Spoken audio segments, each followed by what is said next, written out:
Do you remember the moment Redman opened the door and let MTV Cribs walk into his home?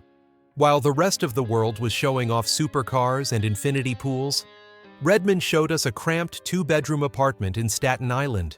No doorbell, exposed wires everywhere, piles of clothes stuffed into bins. That image made all of America freeze. Redman was not some unknown rapper. He is a hip-hop legend with platinum albums, over 30 years of touring, and his own record label. That apartment was decades ago. But now it is 2026, and guess what? Redman is still here. Why would a legend with a multi-million-dollar empire stubbornly say no to mansions, no to Hollywood Hills? How did a kid who once got kicked out of school become one of the most respected voices in hip-hop history? Today we are stepping away from the spotlight and going inside Redman's life, where simplicity is not a lack of wealth but a deliberate choice, a way of living that is not meant for the masses.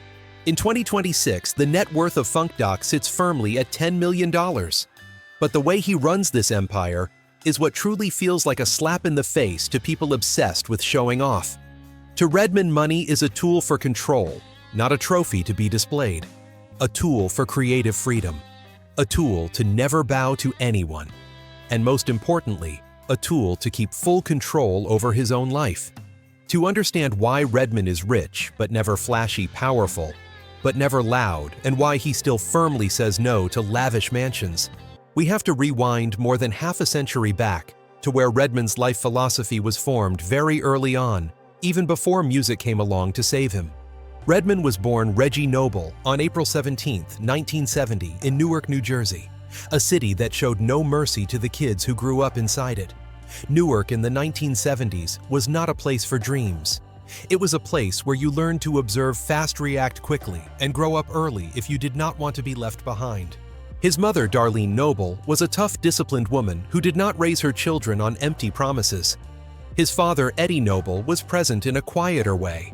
Together, they represented a true working-class family, where everything had to be earned through real effort.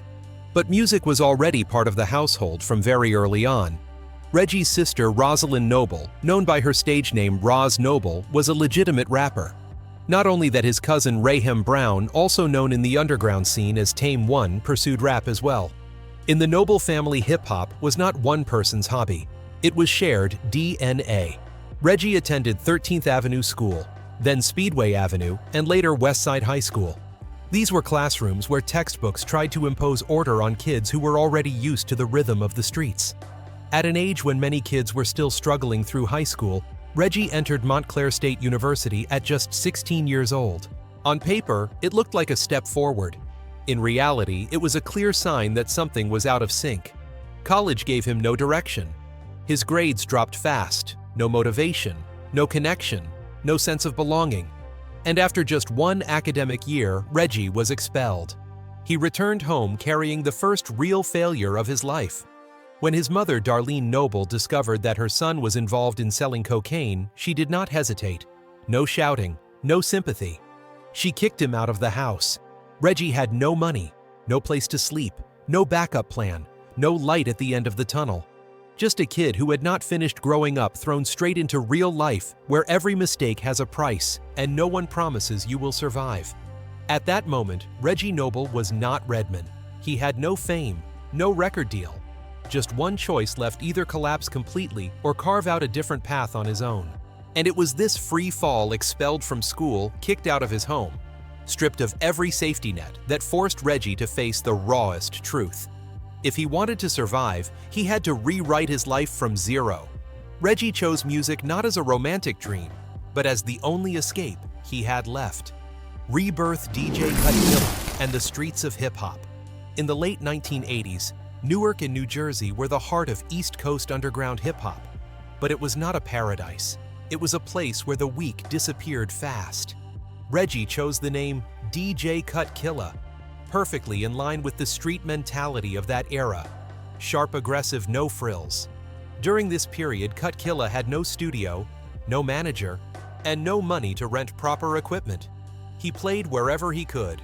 House parties in cramped Newark apartments, local parks where DJs had to run their own power lines. friends' basements where the sound bounced off the walls mixed with the smell of sweat. His setup was nothing more than crates of old vinyl, a basic turntable, and a cheap microphone. Around 1989, the name DJ Cut Killa started circulating within the New Jersey hip-hop community. Lords of the Underground, a rising rap group at the time. Later famous for Chief Rocka, took notice and invited Cut Killa to become their DJ.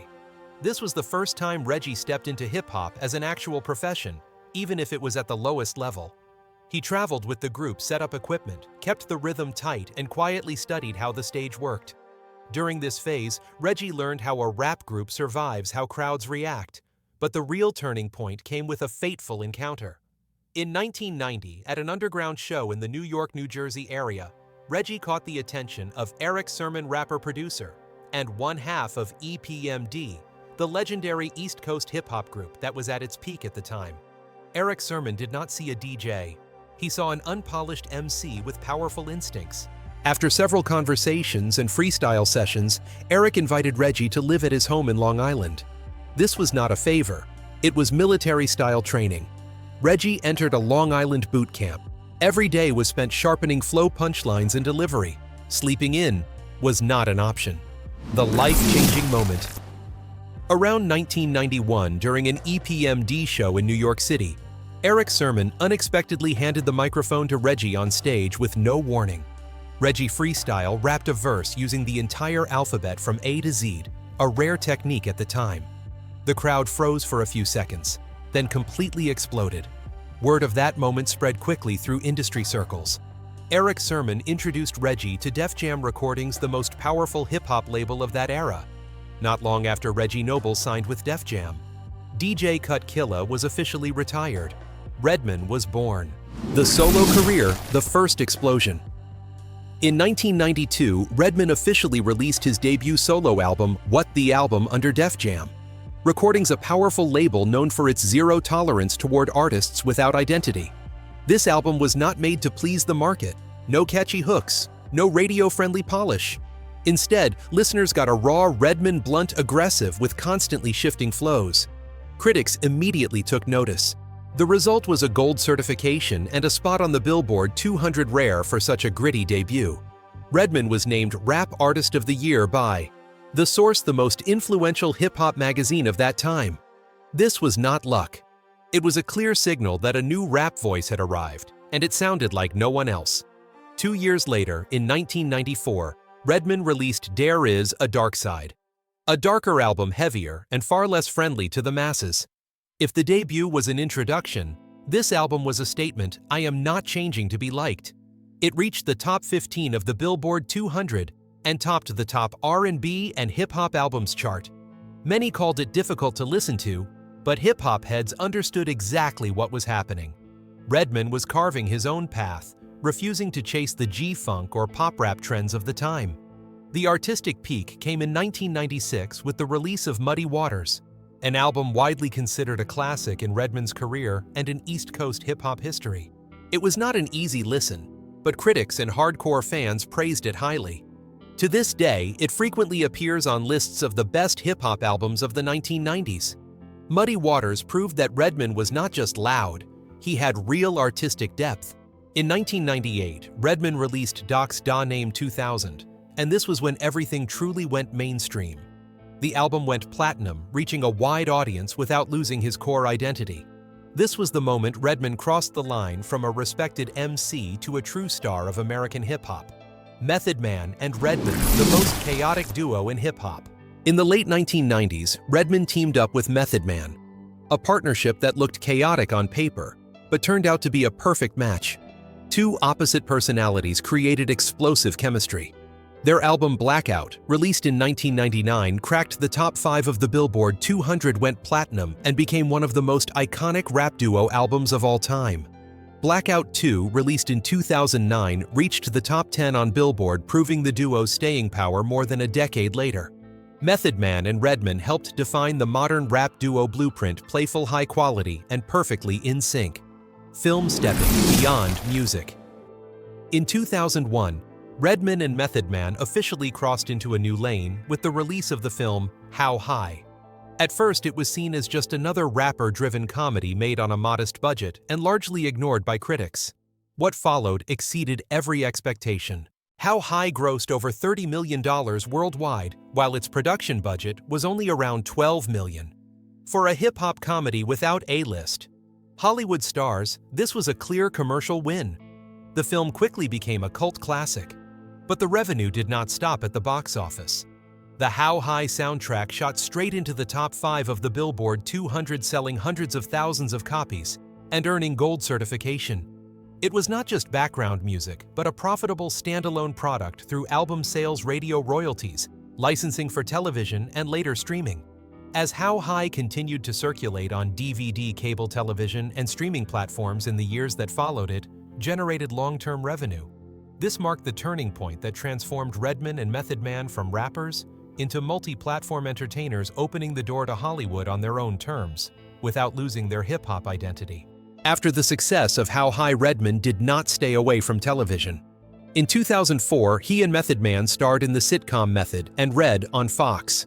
While it did not run for many seasons, the series proved one thing: they could carry a national television show, not just appear as guest rappers. By 2017, Redman continued expanding his presence by becoming the host of the reality show Scared Famous on VH1, a series blending horror elements with celebrity competition. This role introduced him to an entirely new audience and provided a steady income stream outside of music. Gaming entering game culture and street culture. Redman and Method Man did not just appear in video games, they became iconic characters. In the Def Jam game series, including Def Jam Vendetta, Def Jam Fight for New York, and Def Jam icon, Redman was a fully playable character with his own moveset, voice, and personality. Def Jam Fight for NY in particular is widely regarded as a legendary hip-hop fighting game, a commercial success that fans have continued to talk about for more than a decade. Redman also stepped into animation, voicing a character alongside Method Man on Nickelodeon's The Fairly Odd Parents. Most notably in the episode School's Out. The musical Redman performed a dedicated rap segment, allowing his image to reach younger audiences, something very few rappers from the 1990s managed to do.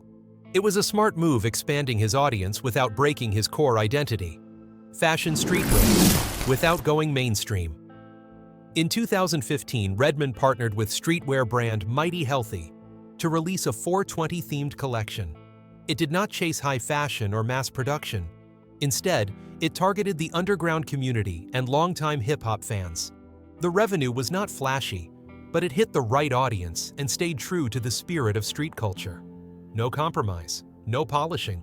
With a net worth of $10 million, Redman has never chased flashy investments or quick money plays. He plays a long game, keeping ownership, investing just enough, and living far below what he could afford. That philosophy explains why his wealth does not live on Instagram, but in quiet decisions, especially when it comes to where and how he chooses to live. The Staten Island house, MTV Cribs, and a slap in the face of flex culture. In 2001, MTV Cribs was every rapper's dream. It was the place where artists showed off the peak of success. Marble floors, spiral staircases, horse stables, even indoor Shark Tanks. MTV would even offer to stage a fake house for artists as long as the image looked worthy of a star. Redman said no. He did not want a fake story. He wanted the truth. When MTV's cameras stepped into Redman's two-bedroom home in Staten Island, audiences around the world froze. Inside, everything felt painfully real. Exposed wires ran across the ceiling. Extension cords lined the walls. Loose change sat in a shoebox. Old DVDs were stacked carelessly. A tiny 13-inch TV sat on the bed, a work desk, and DJ setup squeezed right next to the kitchen. There was even a relative sleeping on the floor inside a sleeping bag. The strangest detail of all was the homemade doorbell system. The crew had to clip 2 wires together to signal they had arrived because the place did not even have a real doorbell. During filming, MTV suggested he rent a nicer house to show artist status. Redman flatly refused. He told them, "This is my house. Bring the cameras to the real one." That episode quickly became a cultural symbol, famous not for luxury, but for a level of honesty no one expected. It became one of the most talked about Cribs episodes ever. and is still replayed as a one-of-a-kind cultural moment that cannot easily be repeated. This was the home of a rapper with platinum albums, non-stop tours, and a Def Jam contract. And Redman stood in the middle of that house smiling calmly and delivered a line that went down in history. "This is my real house. I don't know what to do with a big one." That moment flipped the entire logic of Cribs on its head. It was no longer about showing wealth. It was about showing truth. For years afterward, Redman's Cribs episode has been remembered as the most honest, boldest, and most shocking in the show's history. It turned that small house into a cultural legend, not because of real estate value, but because of attitude. What makes the story even more remarkable is that Redman continued living there for many years after. In an interview with Hot 97, he confirmed that yes, he was still living in the same place the world once laughed at and stared at on MTV. He added that he did not know what to do with a big house. He preferred living close to work, close to his studio, rather than inside a mansion filled with space he would never use. Time passed. Redman was no longer the rapper sleeping on floors. He had money. A lot of money. Staten Island today, $1 million home. Still Redman. With the status of a hip-hop legend, Redman no longer lives in a cramped apartment. During the 2010s and 2020s, he quietly acquired high-value real estate right in Staten Island. These were peaceful, secure neighborhoods closer to the city, with properties worth millions. The new home does not have gold gates or fortress-like walls. But the moment you step through the front door, you immediately understand this is the territory of someone who has truly succeeded. The entrance opens into a two-story foyer flooded with natural light pouring in from high windows, creating a sense of openness and quiet luxury from the very first second. The living room unfolds with classic coffered ceilings, French-style doors leading to the backyard, and a custom-designed fireplace as the focal point of the space. Underfoot are Versace tiles, a small detail that says, "Everything." Not loud or flashy, but refined luxury that only reveals itself once you are inside. The kitchen is a true chef's kitchen, high-end appliances, natural stone surfaces, and an open layout designed for cooking, talking, and playing music at the same time. It is a space that can host an intimate gathering or simply a bowl of noodles at midnight after Redman finishes a verse in the studio. The basement is not an afterthought. It is its own world. A custom-built bar with lighting set just right, not showy, not dark. Next to it is a wine room holding over 1,000 bottles stored at proper temperature, not for flexing, but for sharing with close friends. The lighting and sound system are tuned, so the space can transform into a private performance room, where spontaneous freestyles, long poker nights, or camera-free conversations can happen. Step outside, and the space opens up even more. An outdoor kitchen, a pizza oven, and a spa tub tucked into a carefully maintained garden. No infinity pool for photos, no loud parties, just quiet evenings, music playing low, the smell of food on the grill, and the feeling of a man living completely on his own rhythm. The house in Montclair, New Jersey. When fame is big enough, money is thick enough, and creative freedom is fully secured, most rappers choose one thing to prove they have made it: a Manhattan penthouse, a mansion in the Hollywood Hills, or a fortress hidden behind towering iron gates. Redman did the opposite. Instead of chasing the lights, he returned to New Jersey, specifically Montclair, a quiet town with deep roots where intellectuals, artists, and long-established entrepreneurs choose to live for quality of life, not for display.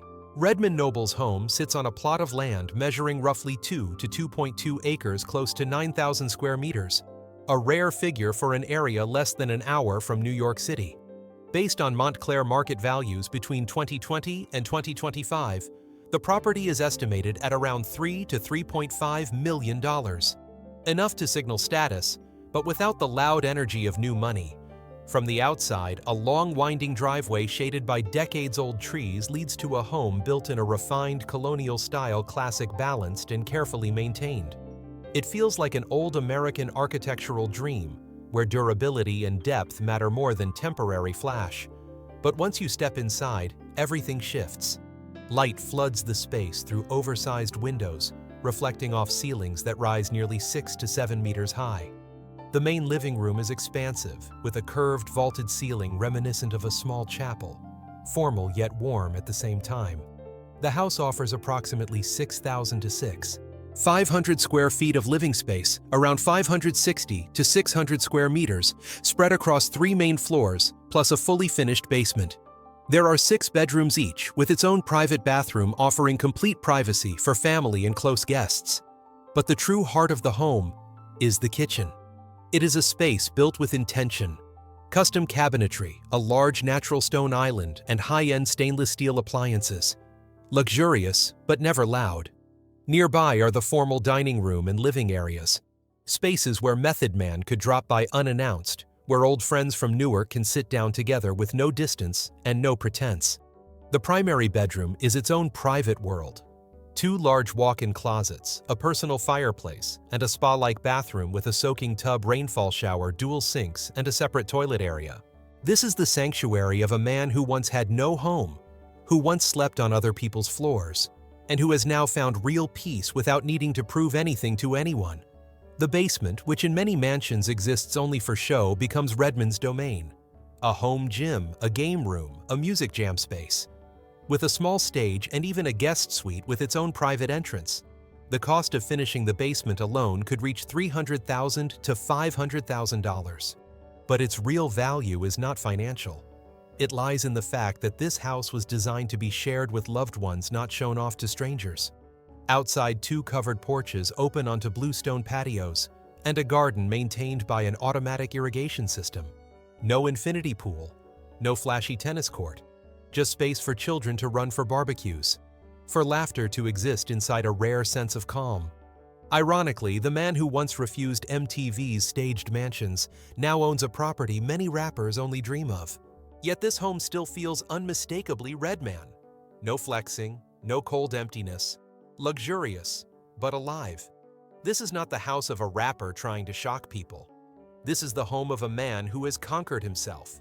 And if there is one thing that reflects who Redman truly is, after decades at the top, it is not the mansion, not the jewelry, but the car he chooses to step into every single day. Cars, the more successful Redman becomes, the simpler he lives. While many rappers from his generation collect Lamborghinis, Rolls-Royce, or Ferraris like trophies, Redman sticks with a choice that makes a lot of people laugh the first time they hear it: the Smart for Two. A car so small, you can park it in places where supercars can only stare in frustration. When it was sold new, depending on the version and configuration, the Smart for Two was priced at around $15,000 to $18,000, a number so modest that many people would not even consider it a rich man's car. It runs on a small 3-cylinder engine producing roughly 70 to 90 horsepower with rear-wheel drive and a top speed of about 130 kilometers per hour. It does not launch aggressively. It does not roar when you step on the gas. And it definitely does not turn heads with exhaust noise. But that is exactly the point.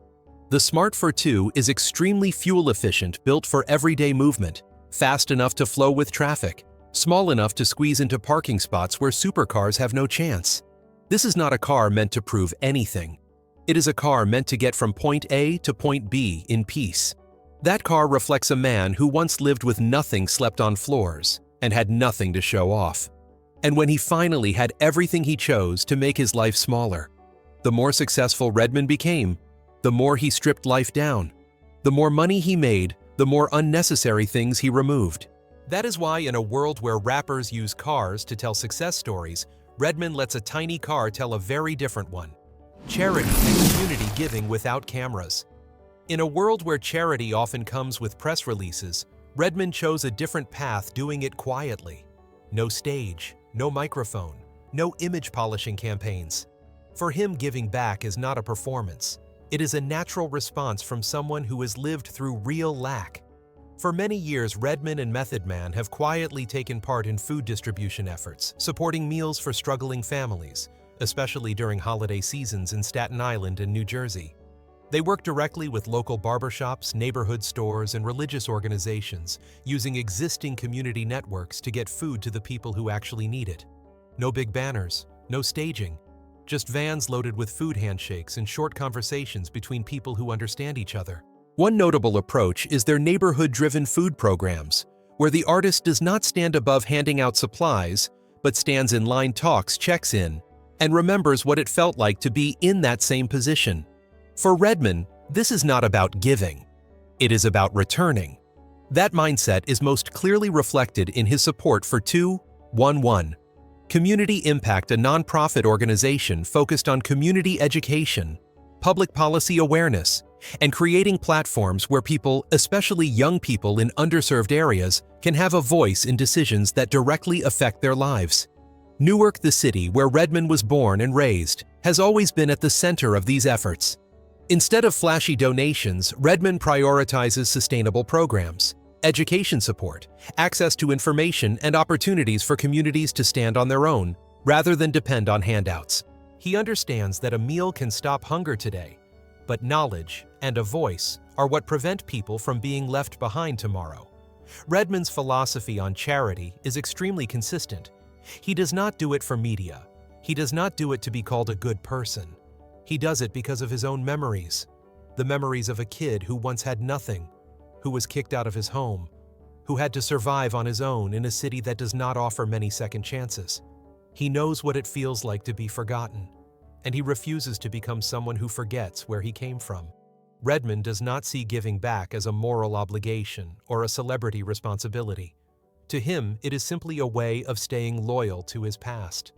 When you have lived through scarcity, you understand the value of a hot meal, an educational opportunity, or simply the feeling of being seen. And maybe it is that quiet approach to charity that earns Redman long-term respect, not because of how much he gives, but because he has never forgotten who he used to be. Personally, the father, the son, the brother. If the stage lights are where Redman became a legend, family is where he returns to being an ordinary man. And maybe that is the most important role of his life. Redman is married, but he deliberately keeps his wife's identity private. No flashy photos, no personal drama splashed across headlines. He has 5 children, including children from previous relationships. What matters is not the number, but the way he chooses to stay and take responsibility. Redman does not separate biological children from stepchildren.